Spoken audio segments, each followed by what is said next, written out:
Whoa. We've talked about anti-Semitism and said that that is wearing down, but Holocaust narrative is still the third rail. No one dares touch that. Yet it is taught in our schools, in our public schools, in our taxpayer-supported schools. We may not oppose it. It is a quasi-religious dogma. I consider that a violation of constitutional rights. It's a state enforcement of a religious dogma. In this very room, with respect, Mr. Braunfeld, you mentioned that Nazism was an impetus for Zionism. I think the chronology shows exactly the opposite. Chaim Weizmann was working with the British during World War I and achieved a major triumph, and these are words from Edwin Black's transfer agreement. The Zionists returned from Versailles with a dual triumph. Germany lost out at Versailles. Phil Weiss mentioned Judy Rudoran's comment of the Nazi boycott of Jews. That lasted for one day, on April 1st, 1933. The Jews declared war on Germany on March 24, 1933, and that lasted for 7 years. All right, we're way out of minute here. Let's go ahead and let the panelists respond. Anyone? Is this on, or what do I do to? Yeah, you're on. Oh, it's on. No, I only wanted, I see no problem with teaching the Holocaust in the schools. We should teach all of world history in the schools. This is an event which happened. Hopefully it will never happen again. But my point about the Nazis and the Zionists was, I understand that Zionism existed long before Nazism. My point was that it was only after Nazism that many Jews that were opposed to Zionism became sympathetic to it because they saw there was a need to do something with these people who had suffered. That was my only point. In reference to teaching of Holocaust in the schools,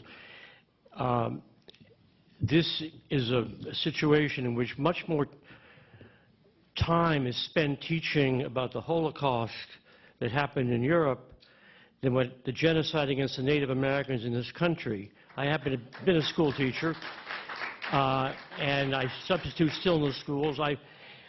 There are programs in California. Every 8th grader gets weeks of Anne Frank, not only her diary, but all kinds of teaching material because it's provided by the Jewish establishment. Then in the 9th grade, they all read Elie Wiesel, his book, The Night. This is in English.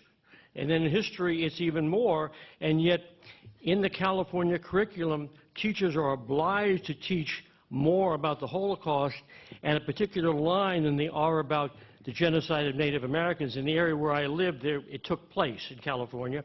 Also, the 400 years of slavery.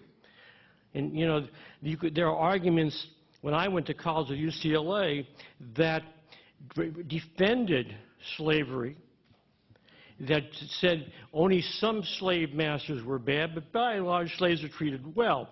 So there was a whole range of opinions, but when it comes to the Holocaust, there is no range of opinions. You teach a certain line. You do not teach about the Zionist-Nazi collaboration. But they know that in Israel. Many things that American Jews don't know or don't want to hear about. And also you have proliferation of monuments to the Holocaust here. Are there any monuments to the genocide of Native Americans in Germany? Wait, excuse me. What range of opinion could you possibly have about the Holocaust? It's not a, it's not, excuse me, it's not a question of range of opinion. It's a question of historical discussion. You're for it? You're against it? No, no, excuse me. No, I'm talking about teaching in American schools about American history. I also take exception to the lady's comment. I don't think we should be problematizing the education of the Holocaust here. That's repulsive. You know, Anne Frank it's a wonderful book. I don't care who tells you to read that book. If it's AIPAC, if it's the ADL, it's a wonderful book. The one thing I would say is that the West thought that incurred a debt toward the Jews from the Holocaust, and the Palestinians paid for that. And I think that one of the great discoveries of the last few years in Palestinian solidarity is the understanding that the West also has a debt to the Palestinians. And we are... Can we move on? That's enough. Thank you very much. You've had more time than any other question asker today. Thank you very much, ma'am. Nobody heard what you said just now. So, and I'm just impressed to hear that government schools in America are teaching history at all anymore. How about a round of applause for that?